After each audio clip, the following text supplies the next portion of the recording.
You are now tuned in to the Chaotic Culture Podcast.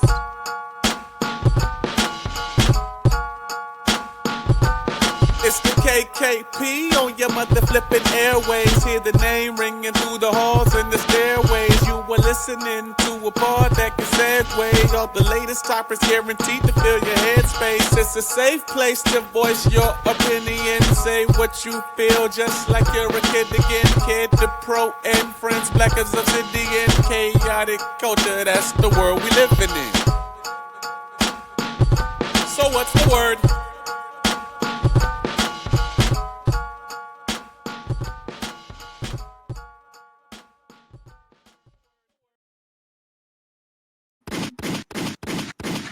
All right. Good morning, afternoon, and evening, ladies and gentlemen, and welcome to another edition of the Chaotic Culture Podcast, the pod where chaos rules and black culture is supreme. The Chaotic Culture Podcast is brought to you by patreon.com/Chaotic Culture Pod. Please be sure that you subscribe to patreon.com/Chaotic Culture Pod to get bonus episodes and to get free and early access to these episodes as well. And of course, to help keep the lights on. Once again, we appreciate your support.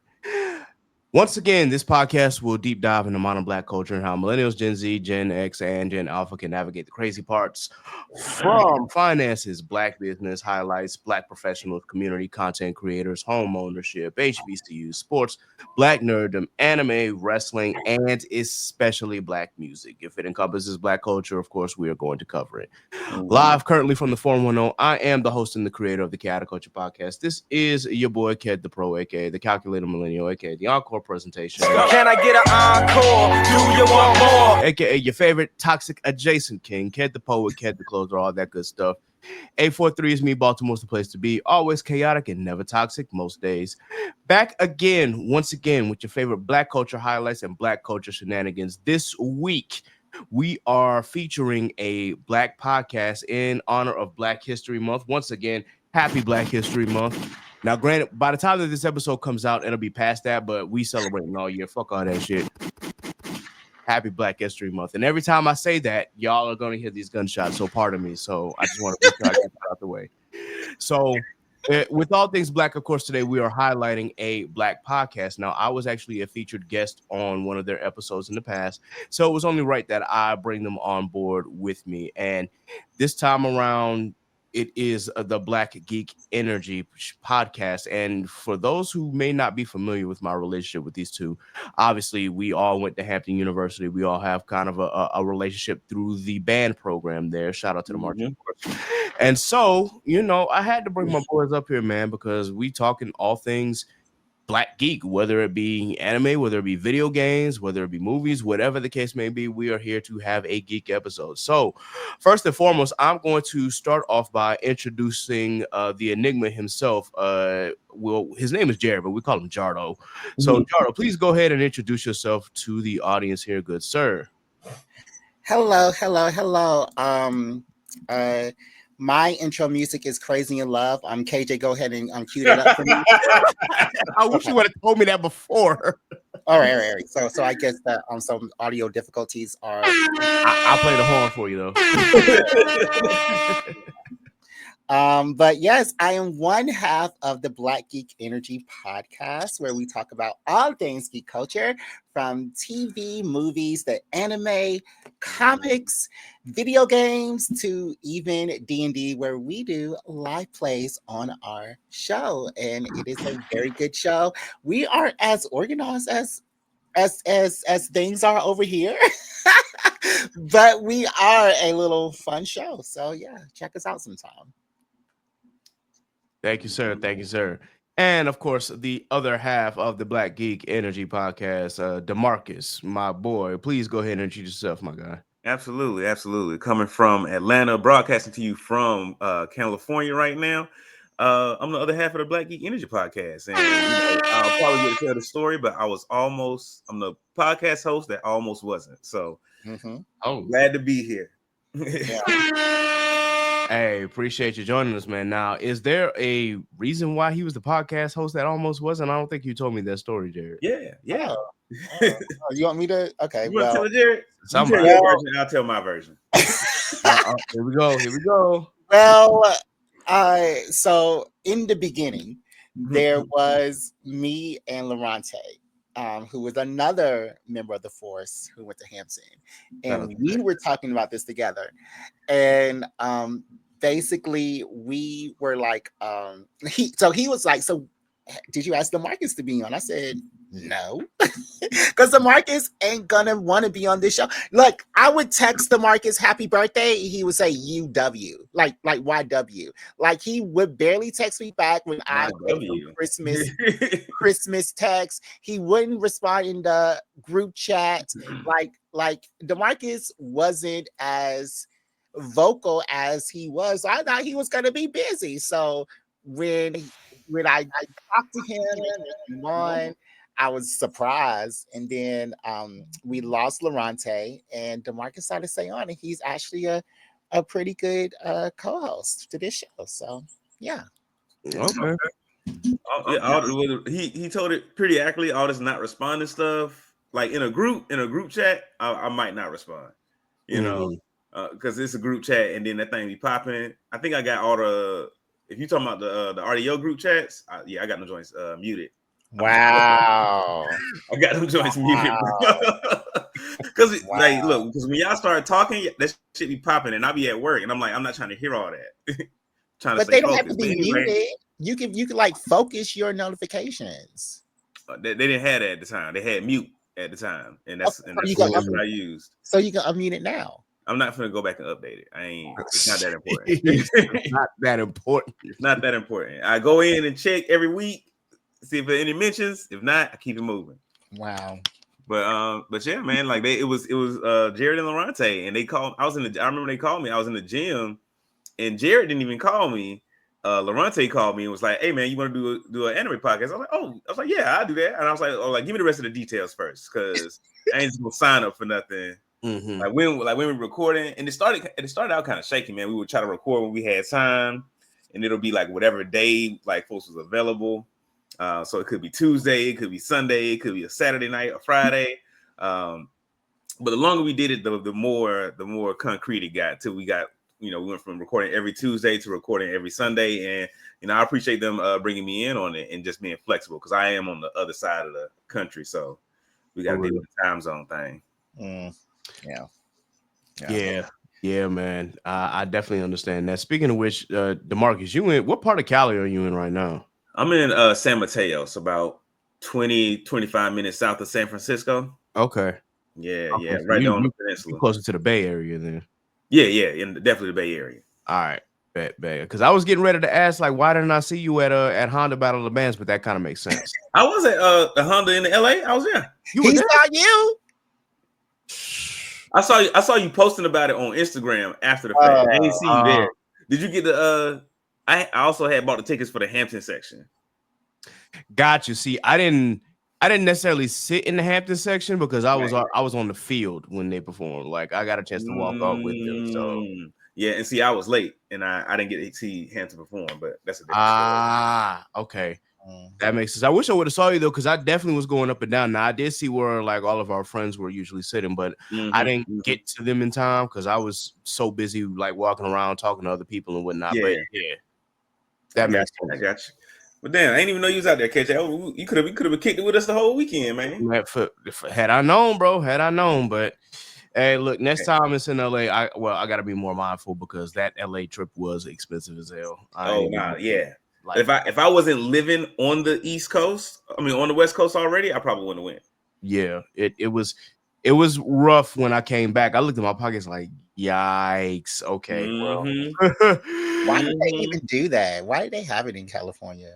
Go ahead. I couldn't tell you the exact reason. I just know that they couldn't have it in Atlanta anymore because I knew that Honda and some of the other folks they were working with, they had actually split and whatnot. And then on top of that, because you represent Honda and you're performing in the Mercedes Stadium, that also causes some conflict as well.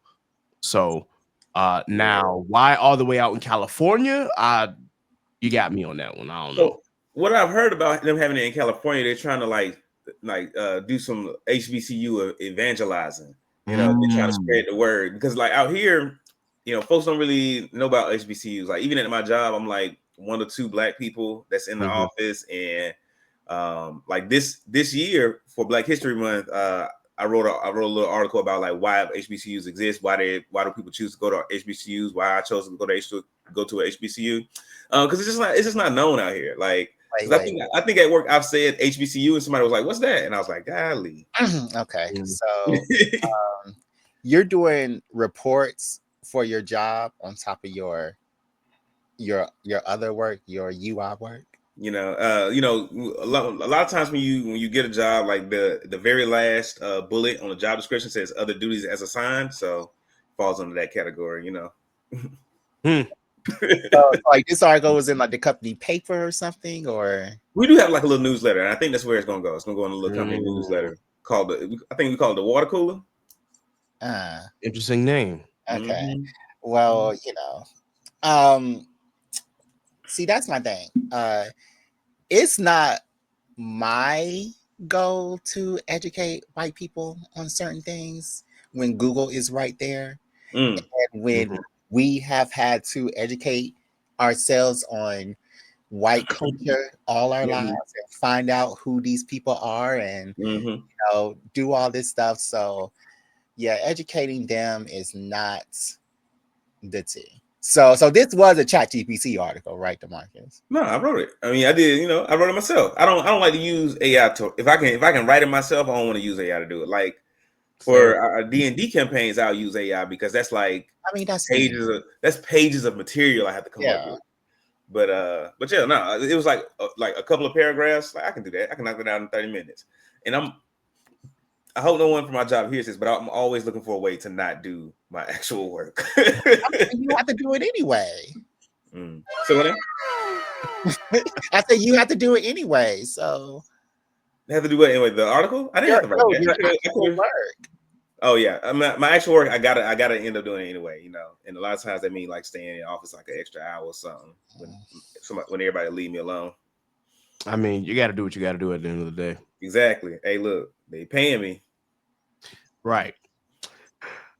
With that, before we get into like the meat and potatoes of the episode, I always want to do like a mental health check, especially with my guests and with myself, to be sure that we are all, in a good place or at least a decent place. Yeah. And to make sure that, we're not out here struggling for real, because we all know how hard life gets. So I'm actually start with Jardo, man. How you been feeling this week? Oh my God. As you know, trying to find this other job means applying for jobs every day, which means getting like 20,000 rejection letters in my email. So that can take a toll. But I have been augmenting that ongoing rejection with this new video game called Avowed. It's like Skyrim trying to be Baldur's Gate 3. But I've been playing a lot of that during my job search. So my mental health is up and down right now, but I am very aware of the things that is happening. Okay, fair enough, man. Fair enough. Sometimes it's just we just hear and oftentimes you, especially when you're on looking for another job, and as you said, applying to multiple jobs and dealing with those rejections, that can be a toll on your body. Trust me, I know this. I went through that in March of last year, and it's as quiet as it's kept. Even applying to jobs just to keep my options open now. It's still kind of hard to see when you get a rejection letter or you don't even get a response. That's the worst. Yeah, this is like, dang, y'all could at least tell me no. Like, don't leave me hanging here wondering if I'm ever going to, get a response or not, or get an interview or not. Like, can we, do something here? But yeah, I definitely get that, man. Yeah, Marcus, how you been feeling, bro? I've actually been pretty good. Super busy. At work, just because like we're trying to create, we're redesigning like one of our, I'll call it like a micro site, one of the like for colleges. So like just I've just been super busy. So that's been like taking up a lot of my mental space. But last night I got to meet up with some other Hamptonians that live out here in the Bay. We all went out, like partied a little bit, and it definitely felt like at one point it definitely felt like we was like back in Holland at one of them Holland parties on campus. Because this man, my friend was getting twerked from this girl, had grabbed her ankles, and it was like she throwing her ass on him. I had to get behind him and support him. You know how we used to do back in the day. It's like, hey, look, man, you embarrassing us because she moving you all around this flow. Wow. Yeah. I'm not gonna say no names. I already done got in trouble for that one time. So hey, I don't blame you, bro. I really, dog, looking back on it, I was like, yo, those, not the student atrium, well, some of the student atrium parties, but really the ballroom parties and the Hollands. Yeah. The Hollands was the ones. Yes. The Hollands was the ones. And then those are just the on-campus joints. So those were a little more tame. We started talking about what was going on Frisco Street or at 55 Merrill. Hey, that was your house, right? Yes, I stayed at Frisco Street, man, and I still remember the night when my porch caved in. Like that was nuts. Hey, yo. All right, well, DeMarcus always talks about, and Lauren, our other sticky friend, always talks about how this one time at a Frisco Street party, apparently I was so drunk, I was laying down outside in a bush. Like they had to drive me home, and I remember all of this, but I wasn't that drunk. Like I was just a little bit tipsy. So do you remember this Frisco Street party where I was apparently so inebriated? If I'm being honest, Jared, I don't, but that's only because there were so many Frisco Street parties that we had. Mm-hmm. It's kind of hard to keep up with like every single one that we had, and it all turns to be like a blur for me, especially because like we just been going on more than a decade ago. It's like, yo, I don't remember that far back after all the stuff that we had. It seems like I can only remember like the really, really great parts or the really, really bad parts. Like that's kind of what it is. Like for one, rest in peace to Shaheem. I remember when Shaheem and Alana of all people were twerking on the window and it broke. And I'm like, what were y'all thinking? What were y'all doing? Why? Why the window? Why? And that's what I said. I'm like, yo, why? Yo, like I was mad. It wasn't as mad as again when the porch caved in, because that was an insane night. But still, I was still mad because it's just like, man, y'all gonna make it like to where I can't have parties here anymore. Obviously that didn't happen, but right. I mean, that was always the threat. Yeah. But yeah, and then of course, those 55 Merrill parties, like it was always the police. It's just like, dang. Hey, that was the thing with 55. Like, if you had a party there, the police was getting called. Right. Almost every time. There was a couple times where we, got away with it, but yeah, almost every time the police. He's like, if we go to a 55 Merrill party, the police are about to get called. So just be mindful of, how we act in these situations. So. But there was one night, oh God, I remember this. Oh man. I just remember Ryan. He I ain't even gonna say, you know what, because I already said his name. I just know that some dude pissed him off, and I know who the dude was, and I'm not gonna say who he was with at the time because we all were looking at her like, why'd you bring this dude here? But he got him upset to the point where it was just like, yeah, it's time to go. That much but again, I ain't gonna say what happened because I ain't trying to incriminate nobody. So the statute of limitations is over. He cannot get incriminated anymore. I mean, yeah, you're right, but I still, out of respect for I ain't gonna do it. I ain't gonna say it, but yeah. My mental health, y'all, it's been cool. Mostly it's just exhaustion from job, again, getting used to a new schedule, going from 3 p.m. to 3 a.m. That's really been the biggest thing.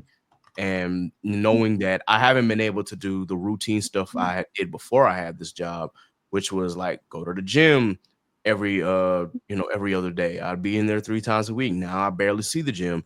Not that I'm not getting exercise in from the job, because I'm damn near walking 15 miles a day, lifting heavy Mhm. baggages and things like that. But it's like, still, I want to, get some chance to have some resistance. And then on the days that I do have off, it's like, I just want to sleep. So, I hear that.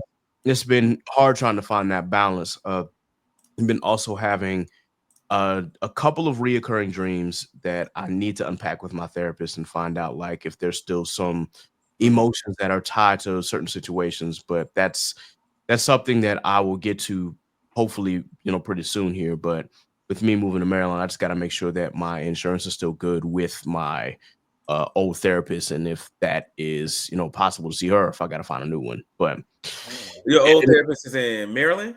no, old therapist is in Hampton. It's in Hampton, Virginia. Yeah. Usually, sometimes folks got like the therapists that have like multi-state licenses, but usually it's like the state that you living in that you got to see a therapist that's also working in that state. Mm-hmm.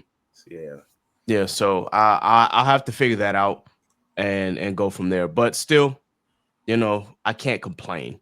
It's too much going on for me to complain about. Or there's a lot of stuff I could complain about and just won't, because I'm like, I got to protect my peace. So I'm just gonna, focus on things I can control and focus on things that I enjoy doing for the time being. So that's kind of where I'm at right now. that's what I always say. I'm like, I could complain, but I won't. Yep. I've never had reoccurring dreams before. I would say that, yeah, for me, and just to kind of give you, like, it's not exactly the same dream, but there's always like one reoccurring element. Excuse me. In that, bless you. Thank you.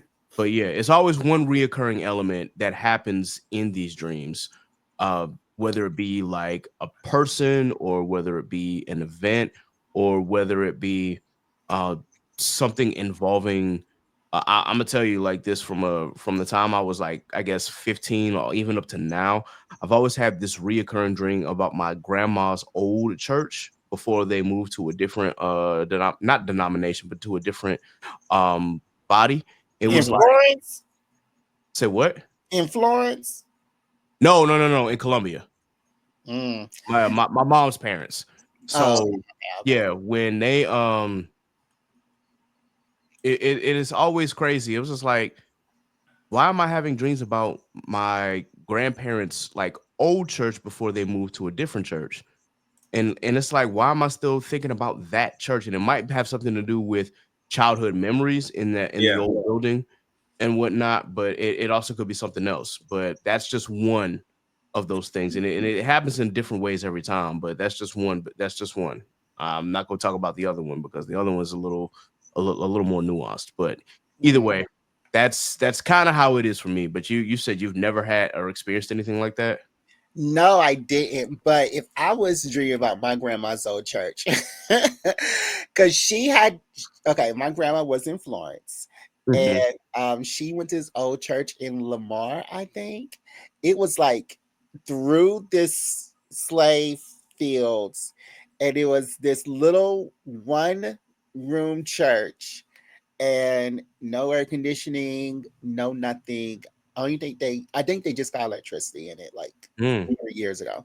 But that's where we always went to church when I was little, and visiting grandma's house was over there. And I think that's why I hate church now, because we would be in there and I would be dying because it would never end. Like, we would go in there at 9:00. We wouldn't leave until 4.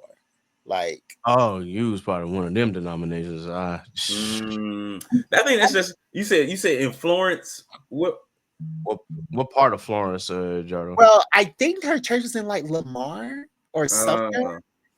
Okay, or one of those nearby little towns. Like Florence.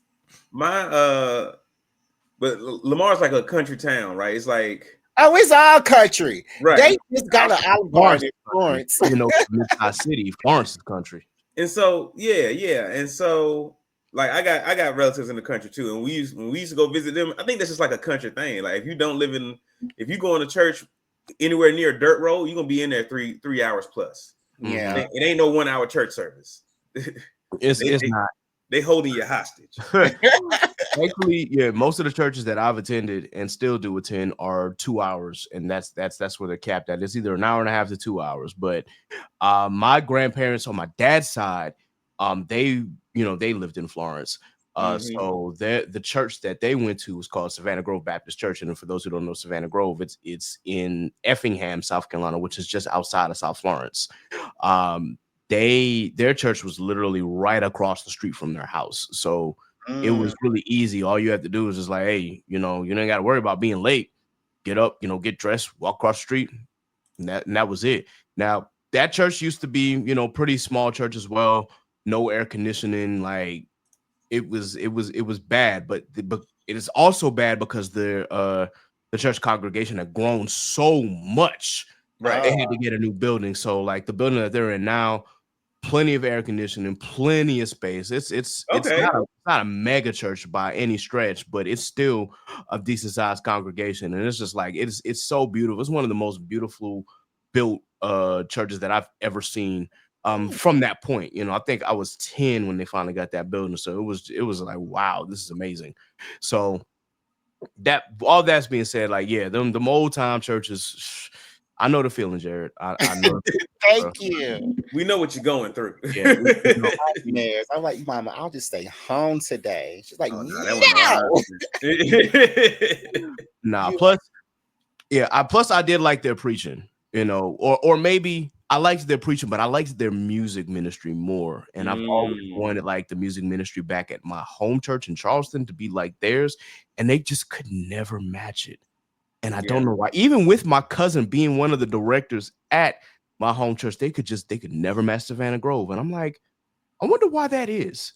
And see, that is the best part of going to church is the music.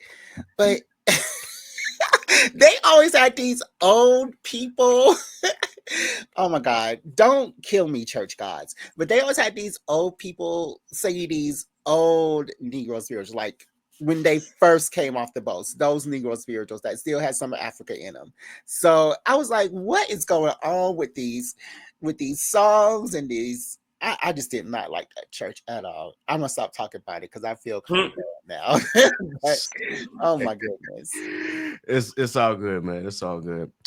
So we've unpacked mental health. Got a little sidetracked here, but that's always the case. When I'm talking with these guys, it's never going to be a linear conversation. But there was a topic that I wanted to jump into real quick, and it is something that I think that you guys will be interested in. So, if life was an anime, which anime would you prefer to be in? Oh, it's just open ended. No choice. Yeah, this could be open, and you can give us like your anime choice and why it reflects, like what your life is or what you're going through, or if it's just something you want to be a part of.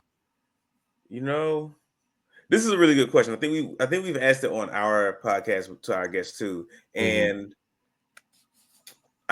the way I think about this question has changed. Like when I was younger, back when we was at Hampton, before I like to think of like my life like before 25 and after 25. Before 25, I was like, oh, I want something like action packed. I want to be like the main character. I want all the powers and stuff. Now it's like I want to be in an anime where like the regular people don't get shafted by whatever the fuck is going on. Because I want to be a regular person in an anime. Like we talking Dragon Ball Z, I don't want to do Dragon Ball Z because the regular people, the earth getting blown up every other day. Yeah, I don't want to be a regular person in Dragon Ball Z. But so KJ, are we regular people or like the main characters?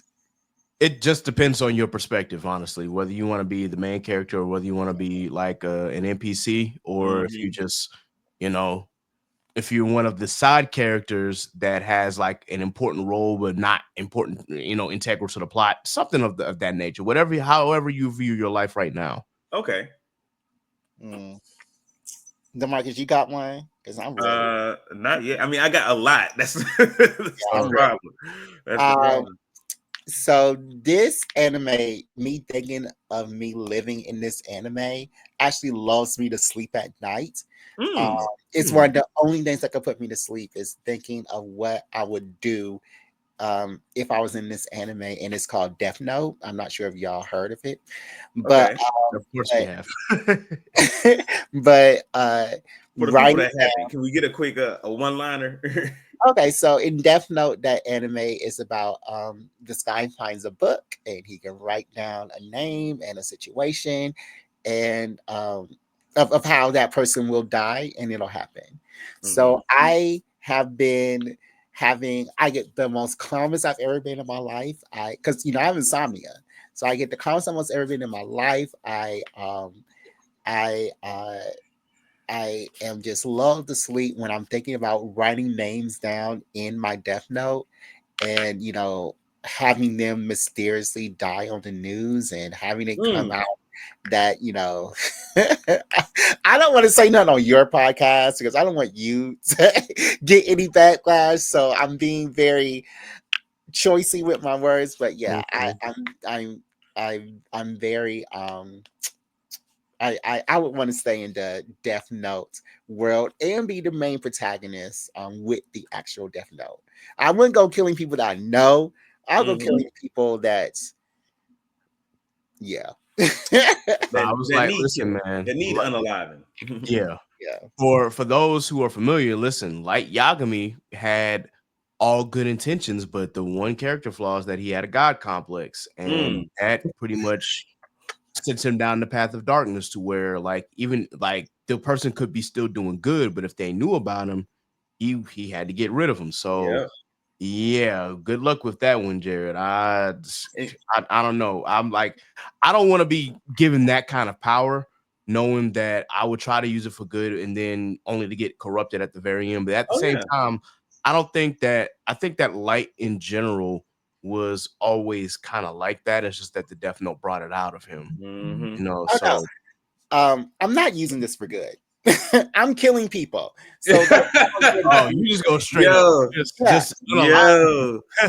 Every time we talk about superpowers, he's like, I'm not becoming a hero. I'm after my own self-interest. Exactly. I'm stealing. And I would definitely another thing that loves me sleep is I was like coming up with ways is how can I kill people for money and have nobody know what I'm doing. So like I'm thinking like assassination on the dark web or something. Something like that. But how do you even access the dark web? You have to download a browser, the specific browser. And that gets you on the dark web. But from there, I don't know. Okay. I do know a specific browser. So yeah, that's all right. That's if I had to pick an anime, because I want to live a normal life, I would pick it's an anime called Kenichi. Attack on Titan. Oh. It's an anime called Kenichi, History's Strongest Disciple. And it's about this. You've seen it? Yeah, it's about this kid. Great choice. Yeah, it's about this kid who's like he's getting bullied in high school, but then he meets like these martial arts masters, and they basically just train him how to fight. And the stronger he gets, the more people want to fight him. So, I want to be like I would just want to be like one of his friends. Like matter of fact, like a third degree separation, fourth degree, because I don't want to get kidnapped because he ain't trying to fight. Like it's like I know him, I'll say what's up to him in the hallways, but we pretty much got our own paths. I got you. I'm not trying to, my life now is complicated enough, and I want simplicity. That's what I want out of life. That's fair, bro. That's fair. So you just trying to live. I'm just trying to live, bro. Live and live unaccosted, unviolated by whatever the villain of the week is. Wow. Okay.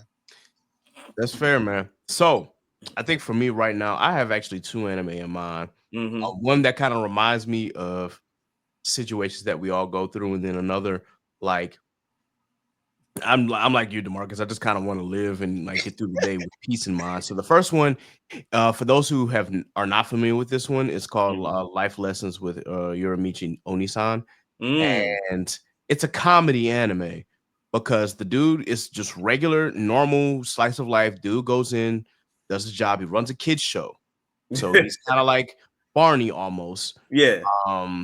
He's those type of shows. He runs a kids show. He's the main star, teaching the kids life lessons and whatnot. But behind the scenes, dude hates his job. He doesn't hate the kids. He just hates his job. Oh no. Yeah, he'd just be sitting here like, and every episode that he does with the kids, he'll say something so off kilter that it'll have the kids like did he really just say that? Like, it's Wow. like, does this Slowly man really indoctrinating the kids. right? Does this man really like his job? He'll say something to the effect of, you know, where a kids TV show host might, you know, talk about some life is fun and grand and all this. He's more like life's a bitch and then you die. That's Oh, kind damn. of what he would say in the middle of the show, and people are just like, huh? That man really just wants to like have time to himself Mhm. and not have to deal with the bullshit behind his job. Pretty much. Again, he doesn't hate the kids, but his bosses gets on his nerves. His coworkers definitely get on his nerves. He's just kind of sitting there Mhm. like, and everything that he does outside of the job, like he'll on the TV show, he'll be happy go lucky, like, hey kids, let's sing this song. And then once he gets off, he's just deadpan, like,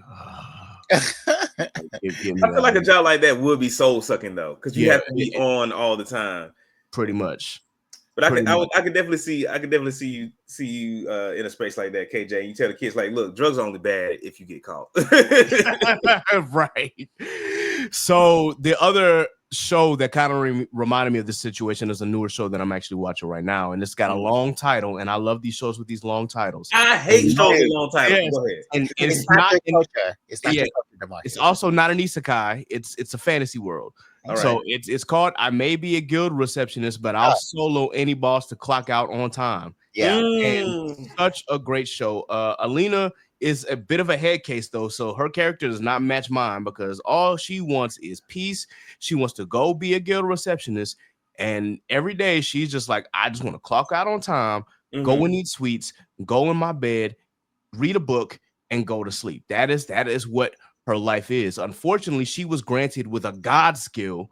So when these guilds have these missions and whatnot, and they're running long, and she's just like, yo, they're not done with this mission yet. I'm still filling out paperwork. It's past my time. I'm working overtime. Nah, I need to handle it. So she will literally like go to where the mission is, solo the boss in like 1 or 2 hits, and then she's like, all right, yeah, I ain't gotta deal with this no more. I'm gonna go clock out. Yeah, I saw the first episode and it was fine. But yeah, she was like, this is a cushy government job.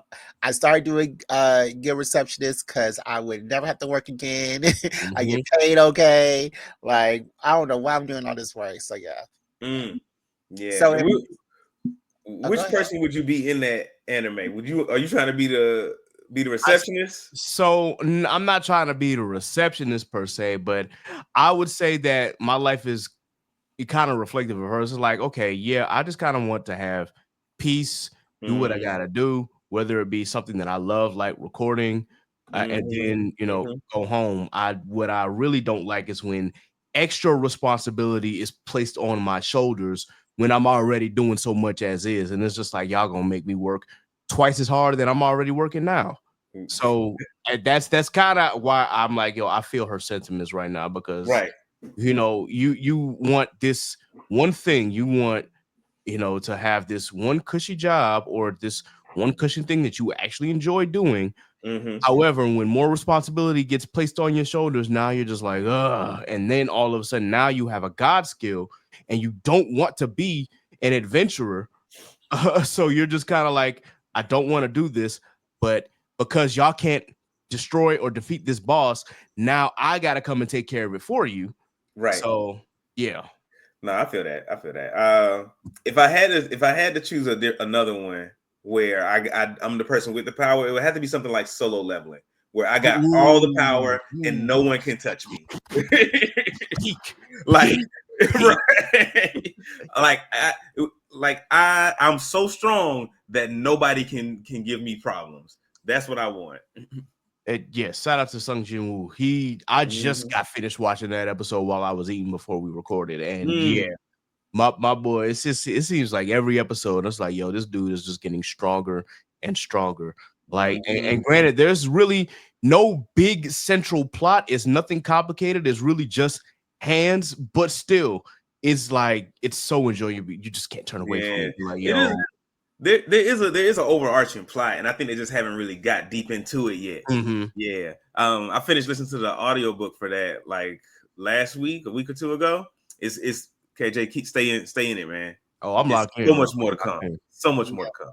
I read the manhwa Mhm. last year sometime, and I'm currently reading Solo Leveling Ragnarok, which details the life of his son while he is away in space fighting space gods. But the creator of the book just said that Solo Leveling Ragnarok is not this is the prologue, and the real story starts at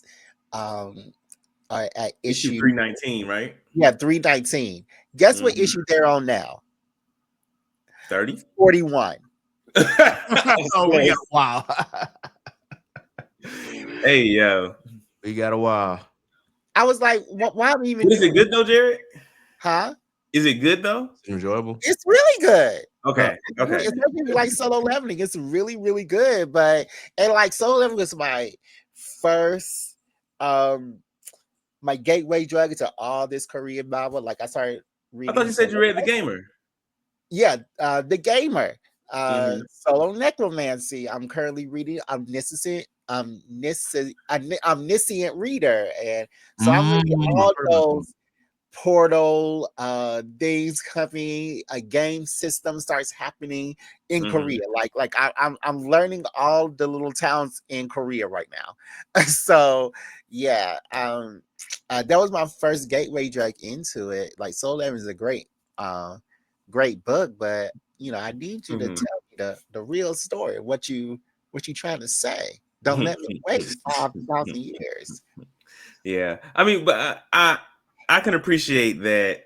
This is a prologue, but it's still good because I feel like it sounds similar to Boruto, where like once you get like deep into the Boruto story, it gets good. Like I think like, but there's like a time skip where things get interesting. But before that, it's just like they eating cheeseburgers. It's still good. No, D'Marcus, hold on, Jared. Don't interrupt me. No, it's still don't interrupt me. Jared, you gonna have your time to speak. Don't interrupt me. It was good from episode 1. It was good at episode 1. But like, don't do that. There's like in the beginning, they like eating cheeseburgers and like he's a kid. He's like 12 years old. Yo, when Naruto was a kid, they was in the tuning exams, and Sasuke was about to pull somebody's arms off in episode like 3. No, when Naruto was a kid, he didn't have nobody. He was eating 3-day-old ramen noodles in his house and whooping ass, eating ramen and whooping ass. That was roach infested. And I don't want to. The third. I don't want to see kids enjoying like a simple. You don't life. want to see children enjoying life. You want to see I want to see them struggle. I want to see these ninja children struggle. Wow, that's what I'm here for. I'm here for a story. He says he does not want slice of life. He wants action. Wow. Right. I want hands. There's a lot of. I don't want peace. I want problems. There's a lot of that in Boruto. And listen, as far as Boruto was concerned, I stopped watching the anime only because I was a manga reader and I didn't necessarily like all the filler. I'm like, okay, there's too much filler going on. There's too much filler going on. So I just kept reading. Now, of course, I'm on 2 Blue Vortex, which is the second half. And it's like, okay, things are getting interesting. Some things are still outlandish, but I'm like, you know what? This is Boruto's story. I'm going to give it, the time because I'm already invested at this point. Like I can't go back now. I got to finish it out. So I got to see it. I've tried so many times with Boruto, and I just can't get past the boring parts. Well, yeah, that's why I said it's a better read than it is a better watch. It's a good read and a good watch because I love to feel like you got Sasuke and his wife fighting dinosaurs at a prison. How can you not love that? Why are they fighting dinosaurs? What does that have to do with KJ? What? What? When I saw that, I was like, what? And while he's fighting dinosaurs, Sasuke is finding the words to tell Sakura that he loves him. I mean, that he loves her. Like, because those, like, my biggest thing with Boruto was those matchups. They they didn't even like each other. Like they're just doing it to repopulate. But like, I'm not mad at that. Okay, and like that's an old ninja rule, but if you're Hey, gonna you be find your together, wife, you make us some more soldiers. if you're gonna be together, then be together. And Sasuke and Sakura, like they have the potential to have some actual love connection. Like Mhm. Sasuke's never gonna love nobody like he loves Naruto. Let's get that out of That is true. the picture. That is, I gotta agree with that. But if he has to, Sakura loves him, and he needs to find the words to say that he loves her. And he found those words during this episode where he was fighting dinosaurs at this little prison. So I That's real thought sweet. it was a good episode. That's real sweet. I'll give you the credit that he's trying to, express himself, and the anime is trying to explore the relationships that the mangaka Kishimoto himself could not, because he doesn't make good romance. He even said so himself.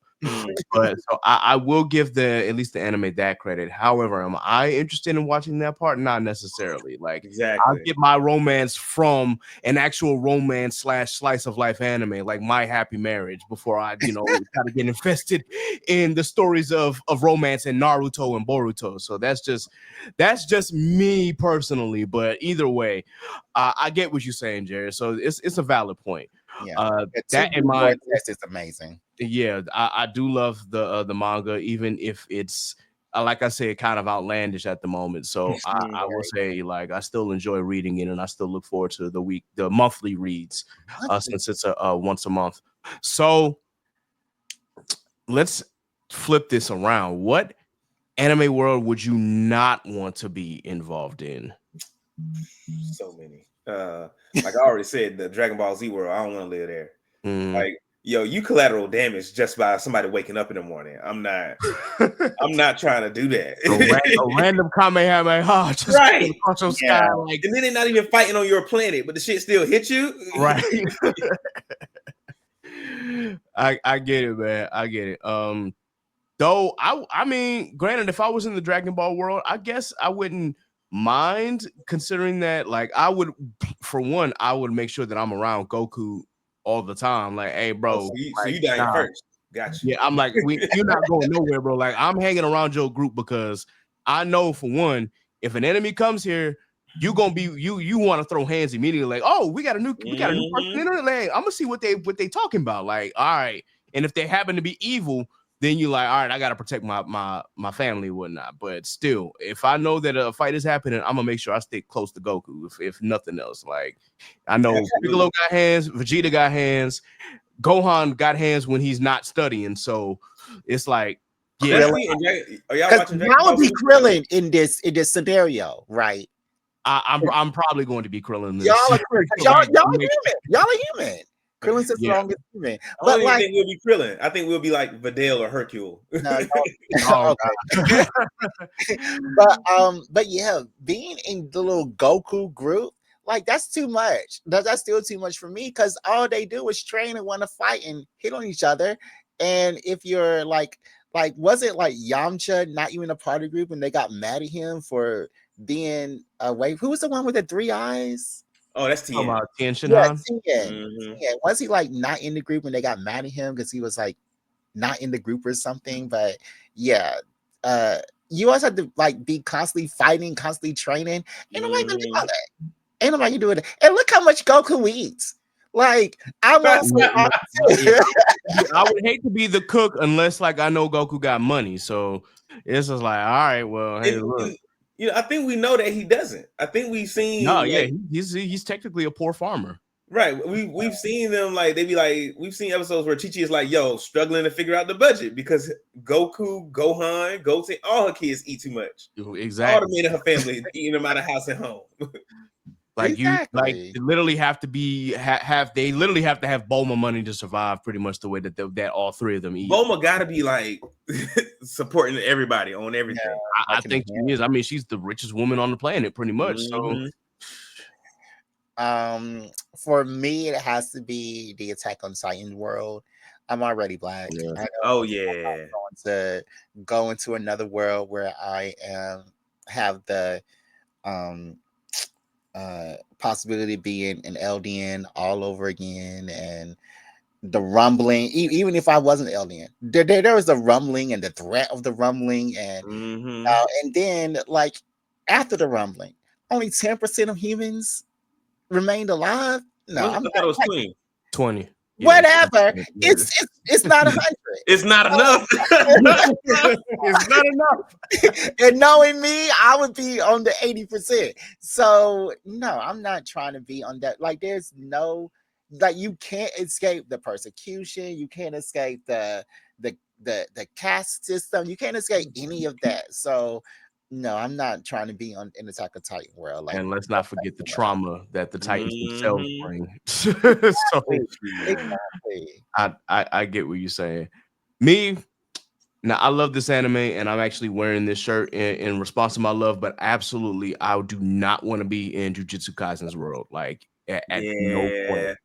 It's nah. I'm sorry. Sukuna can do whatever the hell he want. I'm just like no. I want no parts. I want no parts of curse energy or reverse curse technique. Nah, bro.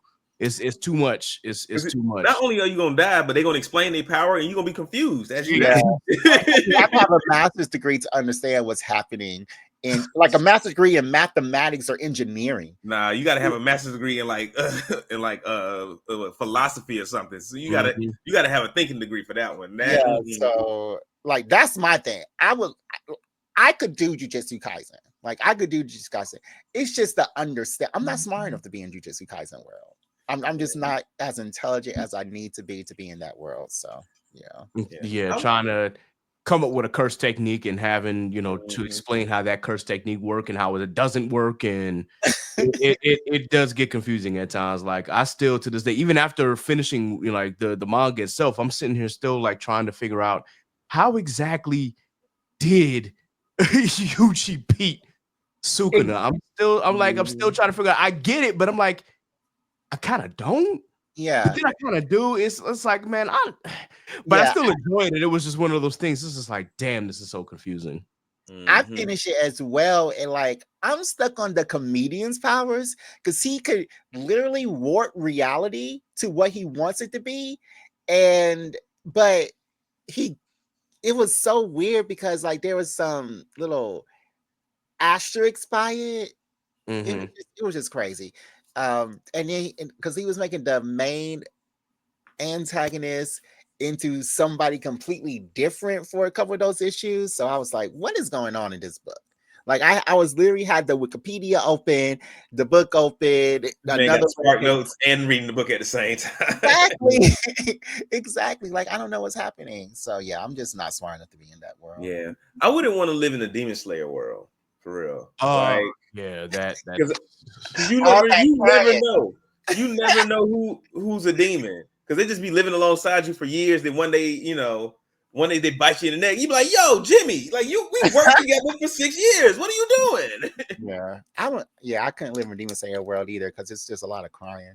Everybody crying. And it's like old feudal Japan. Like, I think I was talking about this with one of my friends before. Like, I don't want to live in the past where there was no like running water.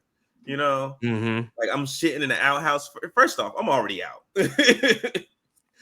I mean, I think they did, because they're running, because I think it's like the 1920s. But I think it's yeah.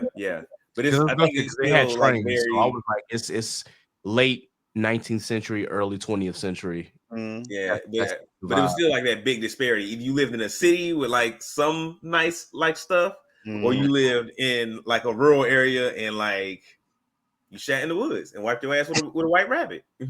With a white rabbit. It's crazy. And bro, I get it though. I definitely would not want to live in Demon Slayer, especially like because then I would have to train to be a Hashira, and it's like we used to make this joke all the time. Like, we can see the powers, but they're really imaginary, and I'm still like, okay, so the Hashira have these imaginary powers, and it really is just. It's a regular sword fight. Yeah, it's regular. It's a regular sword. While the demons got all these powers, but exactly. But they can set shit on fire just by looking at it. And I got a sword. Boy, get out of here. No. Word, guys. So that was that part of the segment. Also, I don't know if anybody was asking this question, but they had asked if we were. I guess you were about to ask if we were watching Dragon Ball Daima, DeMarcus. Dragon Ball. I watched like Dragon Ball Super. Oh, okay. And I Because forget. I have, I've watched Super and I'm in the middle of watching Dama. I think the last episode for this season, if they make any more, is coming out this week. Okay. Shout out, rest in peace to Akira Toriyama once again. That man is a madman. And I know he was like, when I make this series, I'm gonna go out with a bang and I'm gonna give y'all all these Easter eggs before I go. So I'm glad he was at least able to do that. Okay. So I mean, shout out. So what's happening? Because they said like something about Super Saiyan 4 is real now. Like, when was it fake? Because I haven't watched it. So when Super came out, it was determined that GT wasn't canon, or if it was like super far down the line. So there was this question on whether GT was canon or not, especially because Toriyama didn't write it, or he had no involvement in it outside of the artwork.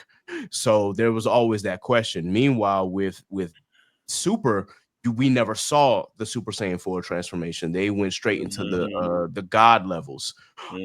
But in Daima, spoilers for those who are watching, yes, there's a form that internally they're calling Super Saiyan 4. They haven't said what that form was on the show yet, but it wasn't a form that Goku achieved on his own. He had help. But they also explained that there was a difference between like having ki and energy plus, versus having magic. So he was helped by the Namekian that was still living in the demon world to unlock this transformation. Okay. So there's still that thing where it's like, well, will it exist after Daima? We don't know, and it probably won't. But there's that question. And they said this is canon, right? Yeah, it happens right after the Buu saga. Yeah, because like he wished to be kids. Goku wished to be a child. No, some the Demon King wished for them to go back to being kids. Yeah, was that the Demon King? I thought it was like well, I guess in Dragon Ball GT, it was like Emperor Pilaf, if y'all remember him from like the old Dragon Ball series. Yeah, the little blue guy, and he got like the white woman and the fox man that work with him, and they just wanted the Dragon Balls. But yeah, they wished for him to be kids. Is that the same person that did it in Nah, so it's not Emperor Pilaf. Emperor Pilaf in GT accidentally did wish for Goku to turn back to being a kid with the Black Star Dragon Balls. With Demon King Goma, he took the place of Demon King Dabura from the Buu saga, and he saw that Goku beat Majin Buu. So when they made the wish, he was just trying to figure out, okay, what do I really want the wish for? Because he had a couple of things. So he was like, okay, well, this dragon can grant multiple wishes. So let's start with, turning the Z Fighters back into kids. And pretty much it made everybody young again. But then Shenron was like, you're not a regular. You only get one. I'm out. So they went back in time, or they just regressed? No, they just turned them. He just turned them back into kids. He didn't rewind time. He just made them small. He just like they are physically children, but that's about it. They still have the same power levels. They still have. So yeah, they're nerfed, but they're not like super nerfed, if that makes any sense. I mean, they're still incredibly strong, but because they're kids, obviously they don't have an adult body, so it's not like they're at their peak, but they're still incredibly strong. Like Goku and Vegeta can still turn Super Saiyan, and even Super Saiyan 3 at their sizes. They're just not as strong as they would be as adults. Yeah. But when they turned 4, they were like back to being adults, right? There was another wish that was made, against spoiler alerts, that did turn them back into adults. Yeah. Okay. Dragon Ball Daima. Yeah, it's a very interesting watch, because for me, it's like, yeah, there are some things that might have been retconned, a couple of things, but at the same time, it's Dragon Ball, and Toriyama did not remember half the stuff that he did. So it's kind of like, all right, well, it's still a great series, still a fun series. And that's something my bad. That's something that bothers me. Like when you're writing something, and I understand, like he's been writing Dragon Ball for decades. But like you gotta have like some notes or some highlights or something where you can like remember like the big plot points that you've already put into this story. Because us as fans watching it, we gonna remember. We remember everything that every character's ever said. I mean, that's not fair, because even with like X-Men, there are continuously retcons upon retcons. Like I know that just recently in the comic, Magneto said, well, the only reason I did the Brotherhood of Evil Mutants was because Xavier was doing the good side, and I just want to have a bad side for the humans to root against so that Xavier's side would win. It's like, that doesn't make any sense because they still didn't like no side. So exactly. No, you did. That's what he said, the where the Brotherhood of Evil Mutants came from. So like there's always been retcons. I'm not even. Well, I think in like with American comic books, I'm more forgiving of like retcons and stuff like that because they got a different writer every year on that shit. So well, every 6 months, really. Exactly. So I can understand. It's like, oh, we're not getting the same. This is not, Stan Lee's and Jack Kirby's X-Men. This is Jonathan Hickman's X-Men or something like that. But then that's what you have editors for. Like there's. But then you got a different editor in there every few years. Like the people change. This is not like it's not Akira Toriyama writing Dragon Ball Z all his life. It's Marvel, the company, creating this product, and the people creating within Marvel change all the time. So you are giving more leeway to the actual company giving retcons than to the creator and the originator of an icon giving a retcon on his. Yeah, because I think that's not fair. That's backwards. Listen. Now let me explain. Because I think if it's the same person writing it all the time, if I'm writing a story all the time, I should know what story I've written. Versus even me going into my job at where I work now, like it was already like I got put onto projects that were already like running, but I'm new. Like I don't know the company, I don't know the person that did this joint before, I don't know any of the objectives that was originally there. This is basically going to be a whole new project when I start working on it because I'm a whole new person with whole new knowledge. DeMarcus, if I wrote something 30 years ago, no fans are gonna keep me beholden to that one little tidbit of thing that I wrote 30 years ago. If I want to change something on my character, like, it's your prerogative. If you wrote it as your prerogative to change it, exactly. So I'm not gonna be happy. I am not gonna be happy. Well, you should. It's not your culture. This guy. Anime is my culture. What are you talking about? It's not your culture. You're American. Your culture is magic. No. Anime. I think at this point, anime is like a big part of American culture. Like I've grown up watching anime. No, I've been watching anime. There are anime I have watched. Because you have black friends doesn't mean that you're not a racist, DeMarcus. Say what? Just because you have black friends doesn't mean you're not a racist. Where did this come from? Exactly. because you know AJ, a lot of anime doesn't mean that you are Japanese. I didn't say I was Japanese. But as I said, that's not your culture. And it's not American culture. That is the. What is our podcast about? Our podcast is about loving all these different things in geek culture. Sure. And okay. Geek culture is whose culture? DeMarcus, we are not trying to take culture away, but appreciate the culture that is given to us. This conversation went left real fast. Let me try to explain. I can love something and be critical of it, and I think that is the best way to love something is to be critical of it. Yes, because if you blind love just leads to bullshit. Okay, but anime is not your culture. That's all I'm saying. Anime is not American culture. And anime is specifically, yes, it came from Japanese culture. Yes, we understand that. We're not, but I think what DeMarcus was trying to say that like that anime has become an integral part of geek and black culture in the sense that we're not necessarily a part of it. We're not the originators. We're not Japanese. We're not trying to misappropriate, or we're not trying to be colonizers in this culture. We just want to enjoy the things that we love, but also still critique it. So granted, whether that's our lifestyle or not, again, we're not here to have appropriation for it. It's just we appreciate it.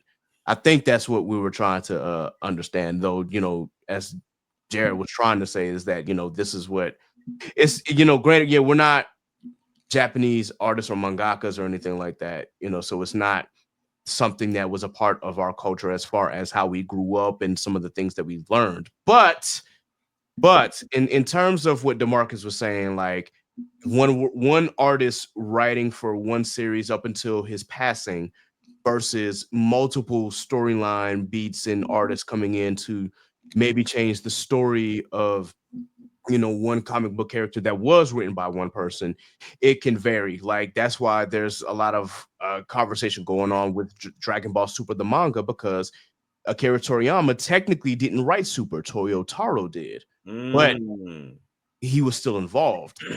Just Okay. like, when it comes to like the different iterations of Spider-Man or X-Men, yes, Stan Lee, again, up until his passing, was involved, but you had different people writing it or making their own story. But also Marvel and DC, they all have multiverses and multi-universes in their storyline, whereas Dragon Ball is kind of like you have the different universes, but it's kind of one singular like storyline. They don't branch off into different storylines, except for GT. GT was still, that's still up in question. But still, I get where the conversation was going. So yeah. Your listeners are like, who is this gay boy in this light-skinned man in a wig? Keep arguing all the time. Like, why you coming for my man? Right, there, bro. Yo, he a hater, bro. He could never have hair like this, and it eats away at him every day. I don't know hair like that. I mean, Wow, your wig is nice and good off everybody. That is crazy, yo. He's hating on people with locks, man. I'm sorry. I'm sorry, y'all. No, just DeMarcus. I've seen him without his locks. I mean, we all have. Have you seen me without locks? Right. Yeah, but I look better with locks. I've seen him take it off at night as he is about to go to bed. All right, well, what's the next topic, KJ? I was going to wait to phrase that, Jared. Phrasing, please, good sir. All right. The next question is, of course, just as of recently, I know Jared talked a little bit about Avowed, but what are some games that you guys have been truly enjoying like these last few months? Ooh. Well, of course, Avowed. As I said, the Skyrim meets trying to be BG3, which is the best game of the 2020s. But I'm really enjoying that. I'm not that far in it. The last games I played I was really enjoying was Metaphor Refantasia, which is by the... Okay, all right. Sorry, I'm playing the game too, and I love it. But go ahead, continue. Okay. The Black History Month gunshots. And what are we shooting at for Black History Month? Nobody. We just put it in the air. Happy Black History Month. Okay. But Metaphor Refantasia, and I literally got to 12 days till what I think is going to be the end. I just couldn't play it anymore. I got so disinterested. I don't really care. It just wasn't that fun for me at the end, and I don't know what's happening. Like usually that gets to me when I am near the end of something and I don't want it to end. I won't watch it or play it, but this one I didn't really care about the ending. Like it wasn't interesting anymore. So I need to go back in there and do those final 12 days and finish it. But right now I'm playing Avowed, and I don't know what my next game is going to be. But yeah. The game I've been on lately, I think I got it for the holidays. I've been playing Black Myth Wukong. That is a great game. A great story. I just finished the sand level with the red sand. And like some of the stories in there are so dark. And I was telling my girl this the other night, because I just finished this part. It's like the story in the sand part is like there's these two like tiger demons that are fighting against like the rat demons that came to take over this place. One of the tigers had like an acolyte whose son got sick. That's the whole reason he like came to this sand village place. And he was looking like trying to heal his son. So one of the tiger brothers got wounded in a battle, was hiding in a well trying to heal himself. He ends up helping the acolyte heal it, help the acolyte's son recover. But was like, yo, I'm giving your son this medicine. Every day I give the son medicine, you got to bring me a person from the village so I can eat him. And and it's crazy. And you meet the son, and then once the village finds out that the guy, the acolyte, has been feeding people to the tiger to heal his son. It's like, oh, we just gonna kill your son then. And so the village gangs up on this man's son, beats him to death with like sticks and clubs and shit. And then the acolyte once he finds this out, murders the entire village. Mm. So what kind of player are you? Because I didn't play Black Myth Wukong, but I did watch our other friend, the Velvet Wave Shinobi on Twitch. I did watch him play it there. Oh shoot. Rosa Parks. I don't think Rosa Parks had anything to do with guns, but okay. yeah. Every time I hear a gun, I'm just gonna say a Black history person. But so what kind of Black Myth Wukong player are you? Are you just like a go straight for the goal, or are you like a look at every nook and cranny for every definitely that collectible and definitely that one. Okay. I'm exploring everything. I'm like I know what at a certain point in this sand level, it's like, oh, I know what I got to do now. I found the final boss. I was like, but I'm not gonna fight him yet. I'm gonna go try to find everything that I haven't completed on this level before I move on. So did you find the secret hidden boss in the same level? The secret hidden boss? I found like a few secret bosses on the hidden level. Yeah. There's this boss, he's like behind this wall that you can break or something. No, behind a wall of sand? No, because you have to get this other boss to break this wall. Oh yeah, so that boss is not on the sand level. That boss is on like the first level, the forest level. But you need there's an item behind that wall that you need. So you got to get the boss to break it, or break the wall yourself. You can break it yourself. You got to get the boss to break that wall, get the item, go back to the first stage, the forest level, and then go behind the waterfall, and that's when you fight that secret boss there. But yeah. Yep, did it all. I've done it all. So far, I'm at 100% completion on this game.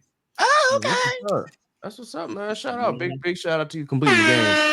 I wanted to buy the game, but I didn't have enough. I just didn't have enough on my PS5. And speaking of that, I didn't have enough space. And speaking of that just reminded me of my damn hard drive.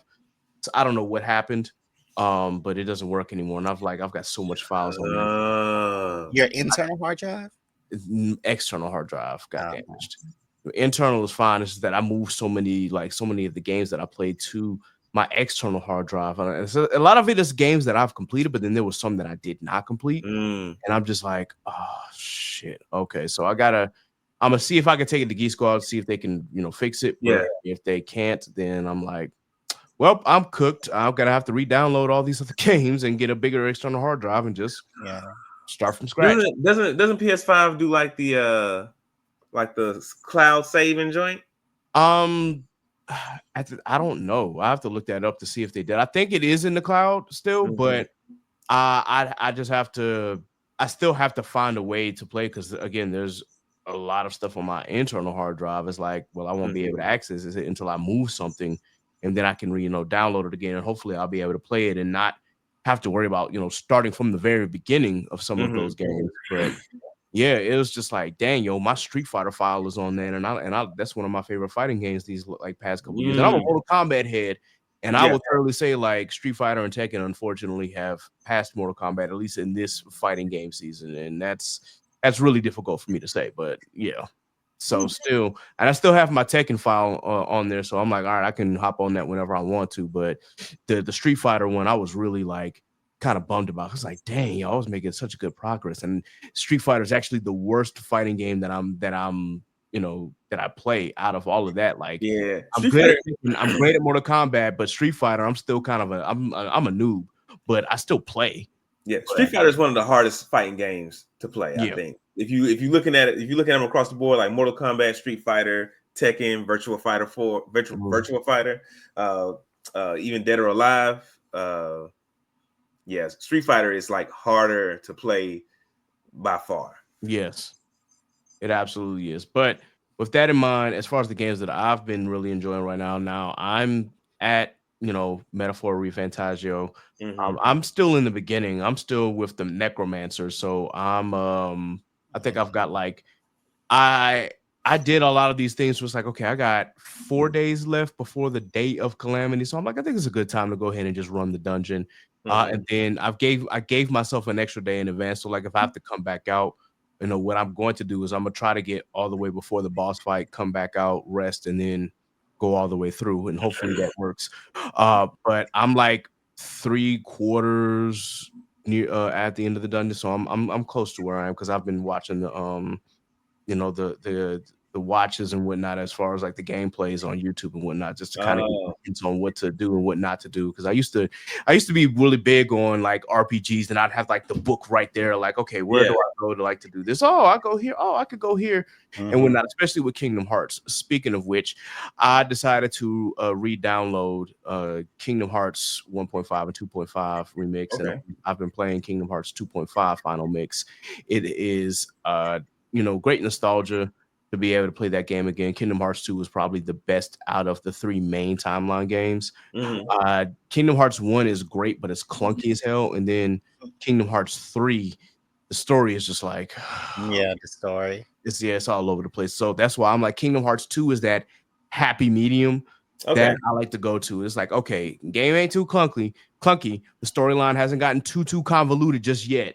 We still are, we're somewhere here. So I've loved playing the game, and I didn't realize though that Organization 13, especially the ones that were not originally in the game, but they added to like at the end to do the different I forgot what they call them, but just to fight all the members of Organization 13 all together. Them ones that you had fought in Chain of Memories, like in Kingdom Hearts 2, for whatever reason, they're hard. I'm like, yo, what the like, why are they this hard? And I'm playing on proud mode, so I'm like, I'm not on critical. What is going on?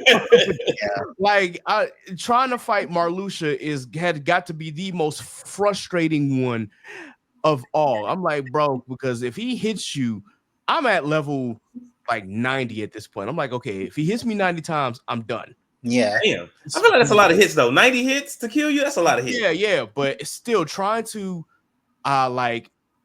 trying to navigate it with all the stuff that he's doing. This is like, okay, and then I could never get the action command timing right. So it really just like, it would really mess with my head. Like, yo, come on, yo. That's one of the things I'm still trying to get down on Black Myth Wukong too, because this is another one of those like timing games. You can do like this perfect dodge that like makes you avoid all damage from something. But like once you start to fight like higher level like bosses and shit, like they have all this like other stuff that they doing, all these sparks flying off them that you don't. So it's hard to see like when the hit is actually coming and when to actually like time your dodges.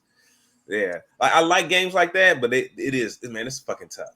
Well, you gotta learn. My favorite boss in Kingdom Hearts 2 was the optional boss in the Peter Pan level because you got to fly. Oh, you're talking about at the clock tower. Oh, at the clock tower. The was this the Wraith? I think that's what it's called in Kingdom Hearts 1. I think. Yeah, but that one also requires like timing and like a whole bunch of commands. Like you got to be able to like to freeze the clock and attack him with whatever like element he's weak against. That he's weak against, and then go back, freeze the clock, and rinse and repeat. It can be time consuming, but he's not like that hard. Yeah. Now Aziza, I used to hate playing him on Kingdom Hearts 1. That's the dude with the snake head and all the arms and the blades and whatnot. I used to get frustrated with him on Kingdom Hearts 1. More than Sephiroth? Yeah, because I expected Sephiroth to be hard. I didn't expect Aziza to be that hard. I think that's what it is. Like, I'm like, okay, well, Sephiroth, I know it's gonna be hard. I know what I'm dealing with. With him, I was literally the first time I'm playing him, I'm like, oh, I got a good rhythm. Next thing I know, I'm dead.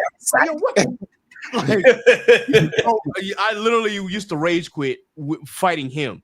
Yeah. But anyway, now in Kingdom Hearts 2, I want to get to the Lingering Will, though I know that's probably going to be like the hardest boss of almost any Kingdom Hearts game, with the exception of like maybe a couple of others. But I heard the Lingering Will is just really like, he's frustrating. So yeah. But I know I have to beat like all the Mushroom 13, and then I gotta fight all of Organization 13 again before I can get to the Lingering Will. So, okay.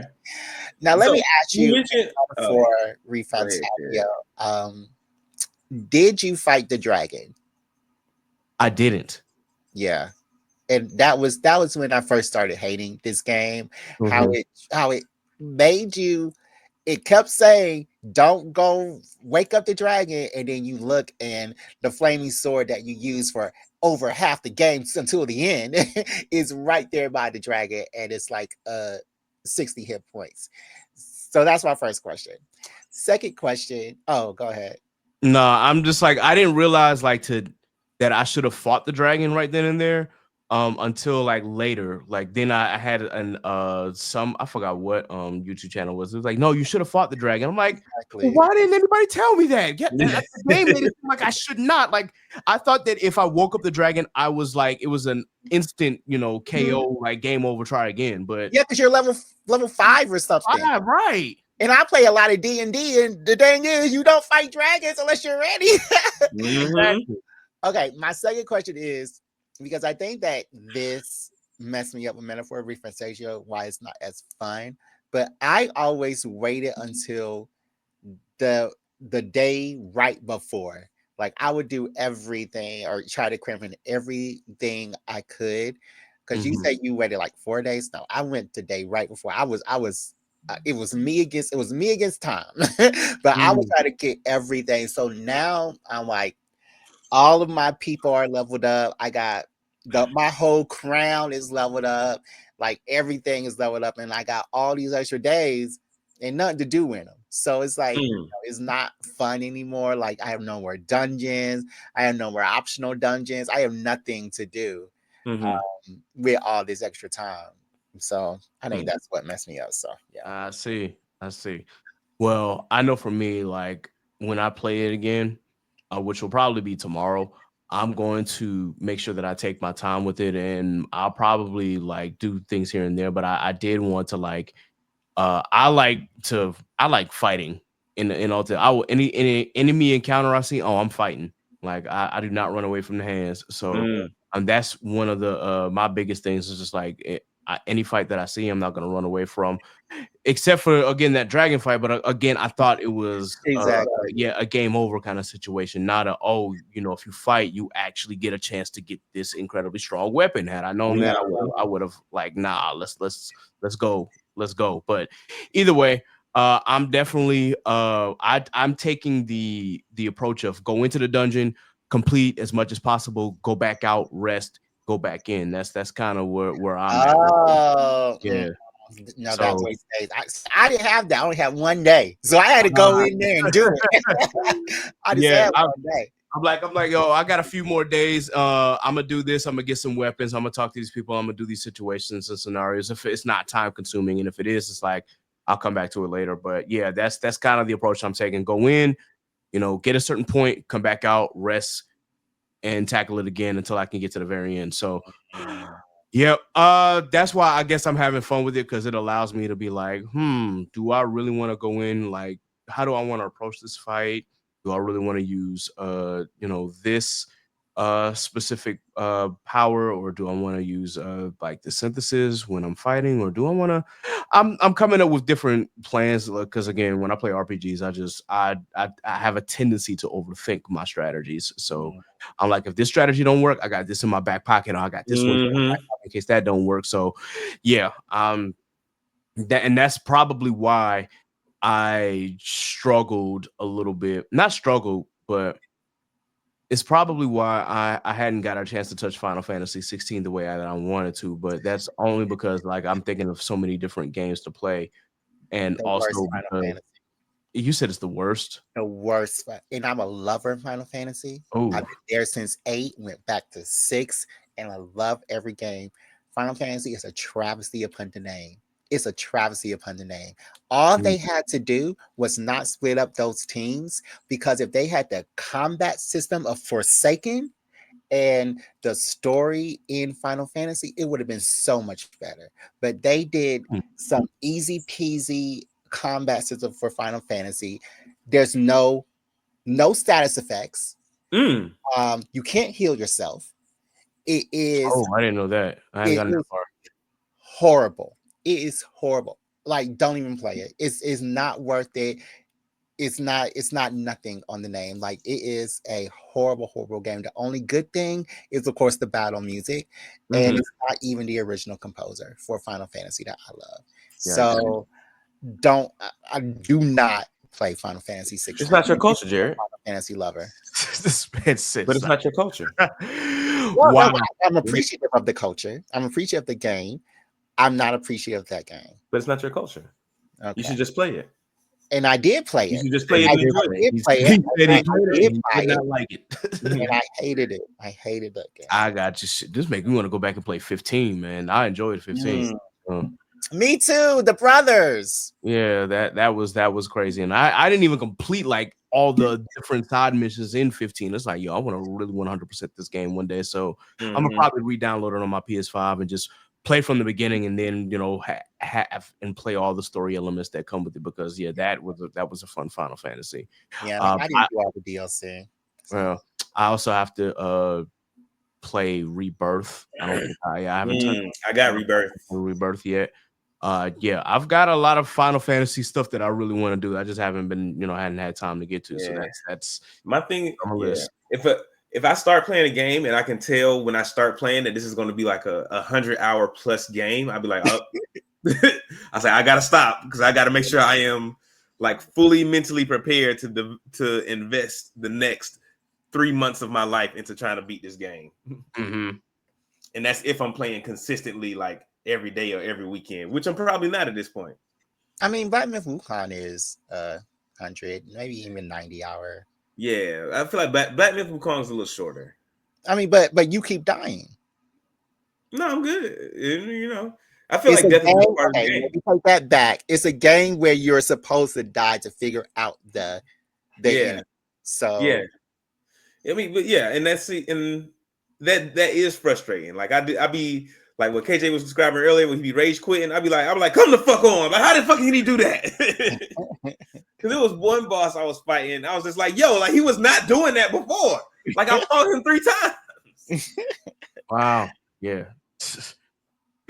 Crazy, man. Crazy. I'm trying to remember all the people that I rage quit on, as far as like bosses and whatnot. And I know one, Final Fantasy X, which is probably one of my top Final Fantasy games.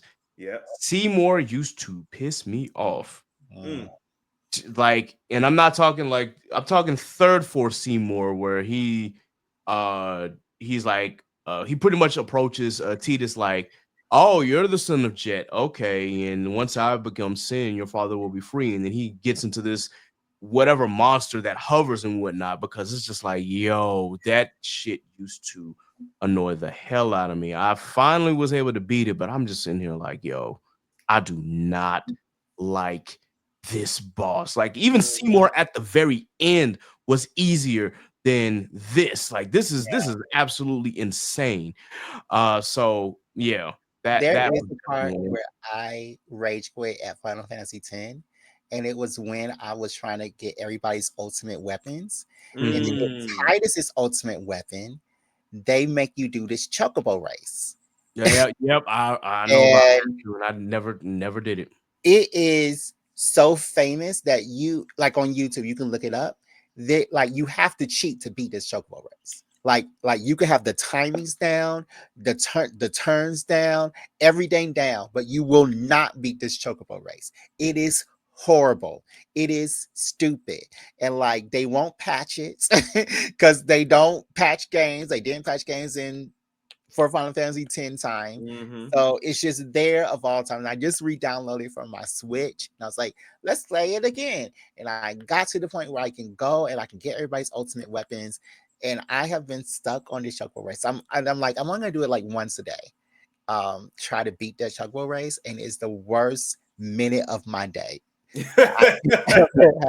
And when you're talking about mental wellness, this is why my mental health is so bad, because it's chocobo race. Like nobody likes it on the internet. All the YouTube people like, yeah, I beat it, but I cheated because they're on their PC. So yeah, that chocobo race is horrible. And what makes it worse is I think I did it when I originally had it for my PlayStation 2. I think I did it, but yeah. I'm gonna re-download it and try to 100% it, just because I'm like, you know what, I'm gonna get everybody's ultimate weapon. I'm gonna try to get all of the summonings and whatnot. The one thing that used to frustrate me was because I didn't do whenever we got to Bahamut's temple, obviously I didn't do the little thing that would allow me to eventually get anima, but I was like, and of course you can't go back. So at least with that particular temple, so it used to really frustrate me with that. So yeah. So yeah, I'm gonna try it again. And this time I'm gonna follow the steps to a T. And like, no, I'm getting everything and everybody and everybody's ultimate weapon, and hopefully I'll be able to, enjoy the fruits of my labor. But I don't want to get into too many details about how many times we rage quit whenever we faced the boss, unless there was one more that everybody else wanted to talk about. Nah, man, I don't even remember. Yeah, I'm surprised. Yeah, y'all surprised me because I don't even remember bosses' names. Like once I beat them, I delete it from my mind, from my mental health, from my own peace. I mean, you know the boss's names in Final Fantasy because you hear them all the time, like Seymour, Eden, of course Sephiroth. So yeah. I mean, I know Sephiroth, but none of those other two, nothing comes to mind. No image appears in my mind. Well, Eden is no, Adea is Final Fantasy 8, and I know you haven't played 8. You know it's the best Final Fantasy game ever, and Seymour was 10. Okay. Yeah, 8 is slept on. Like a lot of people sleep on 8. So and I'm hoping they actually maybe do a remake. I would like to see a remake. Yeah, but they're doing 9, so they're gonna do a remake of 9. Yeah. Why 9 but not 8? Never mind. I'm not even gonna ask. I'm not even gonna ask. Man. Give my boys Squall some love, man. Yeah. 8 is a much better story, but they're doing 9 with the little rat boys. So yeah. Anyway, guys, just another question here before we wrap up. Okay. I just wanted to know, of course, you guys now have a podcast and it's been doing really well. I just want to know what has been some of the more difficult challenges in creating a podcast, because I can tell you all about my challenges, but I think I've spoken ad nauseum about some of the stuff I've had to deal with. So what are some of the things that you guys have dealt with? I think one of our most recent challenges is because we were trying to do, Jared mentioned it earlier, like we play live D&D, and getting that scheduled is like one of the things that it's a challenge every time. Part of that is because we're trying to align people in 3 different time zones. Part of it is that some of the people that we work with are not as, they don't use calendars as well as others. Sometimes like we send out invites, but everybody doesn't get them. Like there's just so many things that go into, and it seems, it feels like all of these things should be simple. Like the scheduling, it should be the easiest part. But executive assistants exist for a reason, because all of this like administrative scheduling work is apparently not easy. It's not. Well, let's go back because I'm the one that sent out those messages. And for this person, I have like 78 emails for this one person, and he's still not checking them. I'm like, oh my, like we were talking about through text. I actually had to get on the voice text and leave him a voice message like, why are you checking these? I hear all the emails that have for you. I don't understand what's going on. But scheduling has been the biggest problem, even when we had Lorante. But I think that with me and D'Marcus, we are overcoming that small hurdle because, we know every Sunday we're gonna record, and we have that set schedule. So I really think that and if something comes up, because we record, every Sunday, then we know, okay, I need to tell my partner that that something's coming up for this week, and we have to make another schedule. So I think that was the biggest problem. I'm not sure what is the biggest problem now. I don't know. People need to, of course, support us more. We have a Patreon. I think, But other than that, I don't know. I don't know what our biggest problem is. I really have fun talking to DeMarcus every week. Mhm. And yeah, I think that just talking to him, having that set routine is really good for me. So I don't know what the Yeah. problem is. I think one of our other challenges right now, just for the less about like one particular part of the podcast, but about the podcast in general, is like trying to figure out how to increase our reach. You know, how to get more people, get more ears, get more eyes. I think we've been making like updates every year. Every year that we come back and do the podcast, we're doing it even better. Like we did the first episode for this season was like our first like full video episode. We were in the same room. That we had, you know, they could see our entire bodies. We had mics and stuff like that. And I think that one did really well because of that. So we're trying to add video in this season, but like trying to figure out how to keep improving it. Like the setup you have here with StreamYard, this is sweet. Yeah, like, man. yeah, like this is. Did you make that intro? Like, where'd you get that intro? I know the intro is nice, right? All right, That's so what we need, Jared. Hey, so shout out to Tyrone Leak, you know, my line brother and Sticky. He was the one who made the song. So when it came down to like the video itself, what I did was I had to take like clips of all the recordings that I did from StreamYard, and then what I did was I used a video editor, and I was trying to figure out what would do best for like an intro. So here's the thing: I went on Video Boat to like trying to find like a good video format that I could use. Now I was trying to only just like pay once a month and then be done with it. I accidentally ended up paying it for a whole year. Go figure. Or paying for a StreamYard or paying no, not for StreamYard. No, that's still once a month. But for Video Boat, there was this opportunity where I could like pay $25 a month just to like use like the basic functions of their video editor. And I was just like, oh, okay, well, I'm just going to use the basic functions and be done with it. And I'm going to, you know, not use it anymore after that. And I was going to pretty much end my membership, quote unquote. Just like, all right, yeah, just be sure I unsubscribe. The only problem was that I accidentally hit the one that said pay for a whole year. shit. I was doing too much at one time, and I'm like, damn, that's like it's $250 I just spent on this shit. So I'm like, you know what? I got it for a year. Let me just go ahead and use it to the you know best of my ability. So then I found that format, and I'm like, all right, well, then I just started plugging in and editing the actual videos where they belonged and what clips I wanted.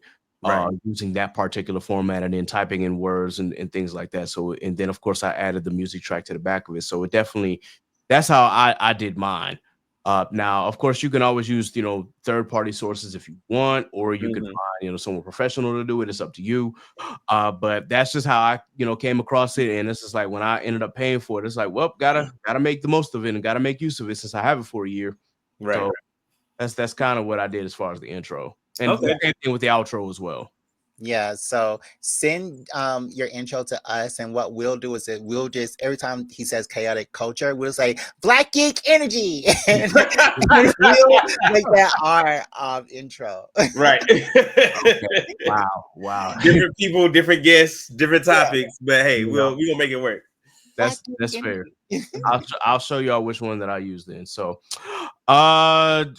really and truly, man, that's really all the questions that I had, unless there's something else that y'all wanted to talk about, because again, you know, this was highlighting y'all, and I definitely wanted to be sure that I got a chance to speak with y'all, have conversations with y'all, and just overall have a good time, because we have been talking about doing this for a while. It's just like, dang it, Jared finally got on my ass. It's like, hey, we need to be part of this episode. And I'm like, I keep saying yes, and in the back of my head, I'm like, you know what? Let me just go ahead and go ahead and schedule it. Yeah, let me go ahead and schedule it, especially around Black History Month, because it's like, yo, what better time than to Martin Luther King and I said Rosa Parks, Malcolm X. Oh, okay. He said Black person for every gunshot. So, you know, I had to make sure that I invited a Black podcast here, because again, we are celebrating Black culture and celebrating all of our Black folk who are doing things outside of just the typical 9-to-5 and doing creative things to keep themselves, not only keep themselves busy, but things that they enjoy. So this was a chance to highlight y'all, and I definitely appreciate y'all. Once again, for my audience, this will drop March 4th, because of timing issues. But again, we're recording during Black History Month, so happy Black History Month. I'm Viola Davis and Lil Nas X. What? That was random, but he was ready. I was not expecting that Lil Nas X one, but Yeah. Anyway, guys, are there any creatives, Black business owners, or artists, Black artists that you guys want to give a shout out to or highlight? People that you know, obviously. Oh, well, there are we do know people, but I think before we talk about that, we want to talk about someone who's like near and dear to our podcast, and they support us in a way that helps us have more things to talk about. Jared, do you want to tell KJ's audience about MoviePass? Just a sponsor. Okay. RuPaul, Charles, and another Black person, Kiki Palmer. Kiki Palmer. Okay, yeah, MoviePass is a subscription service for if you would like to see the movies. Movies are so expensive nowadays. Like, you go to movies, it costs $20 for one person. Well, guess what? You pay this one price of $10 and you can go to movies for the whole month. So yes, that's a little bit about MoviePass. Yeah. I don't really do this part on my podcast. So I'm not good at this, but yeah, MoviePass is a great. MoviePass is great. Cool. Shout out to MoviePass. Okay, yeah. So let's see who we want to put him on. I know we've had I forget his name. His last name is Becton. We've had him on our podcast. Damian Becton. Great, great comic book writer. Who else have we had on there? Jared. Kevin Grievous. He's famous. Yeah. Does he need a shout out? He doesn't need a shout out. We'll shout him out. The creator of Blue Marvel and the writer of Underworld. Also had Mariwa, who is the current writer of the Storm comic book series. Is it Adebayo? Mariwa Adebayo? Yeah, yes, Mariwa Adebayo. But yeah, those are just a few of the Black creators that we've had on our show. I would also like to shout out some of the Black creators that help us. Her stage name is Music by Napalm. We know her as Lauren. Okay, that was one. You don't have to name anybody. We just name Lauren. Oh yeah, Lauren. Okay, great. Okay, so Lauren, who is a Black History Month pioneer. Yeah, that's right. She is a great audio engineer. I've never seen the things that she's done, and I feel so bad because when we recorded this in her apartment, she kept having to run up and down the stairs to help us. So it was great having her there, and Michael, who made our intro, which is a great intro, but Michael made it, and he is another producer. You may have heard him on the interwebs. He usually does things with, what's his name? Drum major at Hampton. I forgot his name. Anyway, he goes by Prod by FS Mike, PRODBYFSSMIKE. He did our intro, outro, and all of our music for the podcast. So I'll just shout him out. Yeah, and if I could just add one more, I want to add shout out my man Bronson at Prothrow Productions on Instagram. He does all of our video work, so most of it, when we have like the professional looking stuff. Hey, big shout out to them, man. It's good to hear these names that we know. Shoot, man, y'all already got like famous people on here, man. I need. Grievous. I was like, one yours too, man. Yeah. So I just got to continuously reach out to these people. That's really what it is for me. Stay tuned, y'all. If y'all have not checked out, of course, the episodes with this month's features, including Daphne Bedford Smith, Esquire, and Young Deuces, please be sure that you check out the episode. Okay. Yes. Daphne gave some great information regarding trademarks and copyrights. So definitely, Hmm. as podcasts, we definitely need to have that information. So please be sure that y'all check it out. And of course, Young Deuces had a great conversation about geek and nerddom and all the things that he's doing as well. So big shout out to him and shout out to Watch Mojo as well. All right. I think we're done here. I can't think of anything else that I wanted to talk to you guys about, at least off the top of my head. So of course we will go ahead and do the rundown here, and then we will sign off, and then whatever Jared and DeMarcus are gonna have me doing afterwards, I guess we will do that. Might have to go to another room real quick, but in any case, guys, once again, thank you both for joining me today, man. This has been a great, fun, exciting episode. Can't wait for everybody to see this. Can't wait for everybody to laugh and cry and all the good emotions that they may feel. And especially if you are a geek or a nerd, this is definitely for you. So with that, the rundown, of course, is the section where I name all the podcasts, authors, artists, content creators, and business owners who have either supported this podcast at one point or another, or continuously support this podcast, or have been on this podcast, obviously. So big shout out, of course, to Inside the Mind of a Blurred. That is the other podcast that I am a part of. Definitely big shout out to them. One of these days, I'm gonna have to bring everybody back on from Mid Mob. We've had at least 2 episodes, 2 or 3 at this point together now, at least on this platform. So definitely gonna bring them back. Shogo High, we're still on hiatus. We'll figure that out later, but definitely big shout out to them in the Elite 7. Mic Check Waifu. If you have not checked them out, of course, they are a seasonal anime podcast. Big shout out to Polo and Teliano. Big shout out, of course, to the team formerly known as Anime After Dark with the Worst Generation podcast. And, of course, Blanime. Blanime is back up and running, so big shout out to them. Shout out to the Hamptonians at the Truth and Transparency podcast with Brother X, the Culture Scientist, and Mr. Smith. We have Dad Needs to Talk with Rob, the father of Vash. We've got Analytical, where shit gets critical. We've got Geek Set Podcast. Big shout out to Young Deuces.